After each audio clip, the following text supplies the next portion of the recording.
On a bright but chilly morning in the middle of the city's financial district, where glass towers scraped the sky and expensive cars hummed along polished streets, a little boy with dusty cheeks and tired eyes pushed open the enormous doors of the Grand Crest Bank.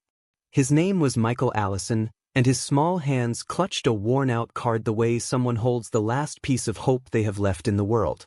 Sunlight poured through the tall windows, but even in all that brightness, Michael looked like a shadow, fragile, trembling, and very out of place among marble floors and towering columns.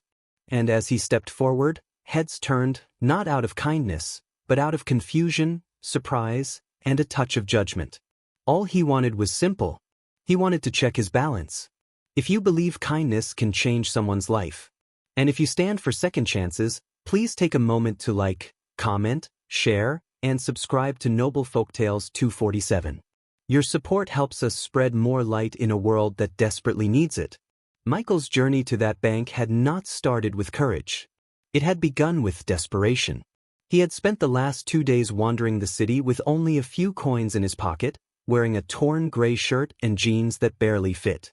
His mother had always told him before she passed away to keep the little white bank card safe. Michael had held on to it for years, never knowing if it meant anything.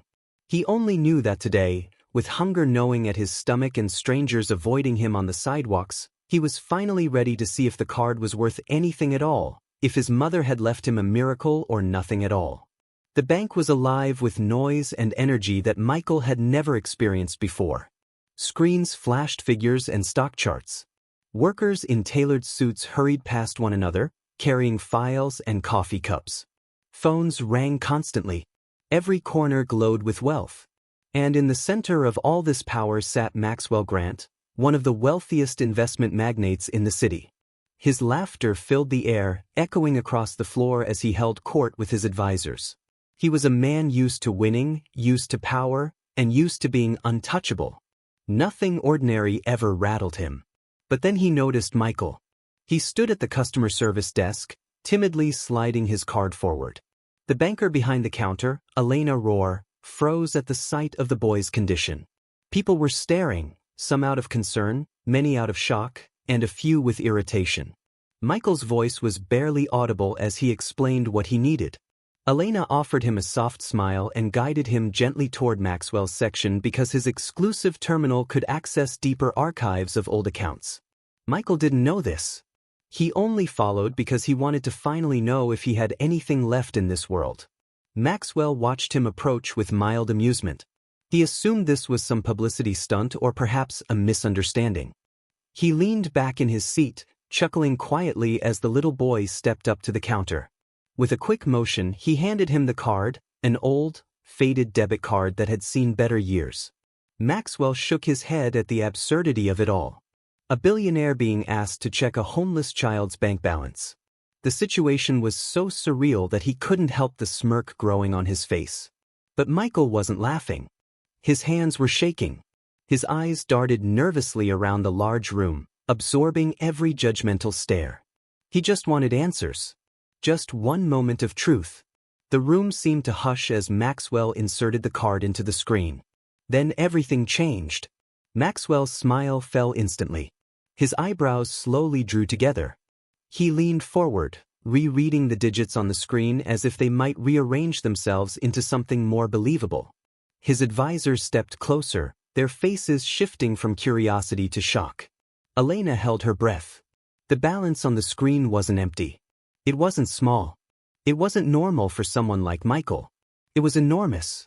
Michael's mother had once worked at a small community center where she met a kind-hearted entrepreneur named Victor Hale. He was childless, aging, and grateful to Michael's mother for caring for him in his final months. Without Michael or his mother knowing, Victor had created a trust fund in Michael's name. A fund that grew year by year, untouched, accumulating interest and investments that Victor had set to continue even after his passing. He had hoped one day that Michael would find his way to it when he needed it the most. And today was that day. Maxwell stared at the figure, realizing that the boy standing in front of him was not just a child in need. He was one of the wealthiest individuals he had ever encountered. Wealth that he himself didn't even know existed. Wealth that could change his life forever. For the first time in years, Maxwell felt humbled, completely, utterly silenced. The Boyle he had laughed at was now the owner of a fortune that outclassed even some of his clients. The room watched as he rose slowly from his chair, looking at Michael, not with pity anymore, but with respect, a respect he had earned without even knowing it. Michael, however, didn't understand the number on the screen. He only knew that Maxwell suddenly looked different, less amused, more human. Elena crouched beside him and explained softly what the truth was as the words washed over Michael. His lips parted in disbelief. Tears welled in his eyes. He wasn't alone anymore. He wasn't helpless. His mother had left him something far more powerful than he ever imagined. Security, hope, and a chance at a future. People in the bank whispered, stunned by what they had just witnessed. Maxwell, famous for his arrogance, was now gently helping Michael gather his things.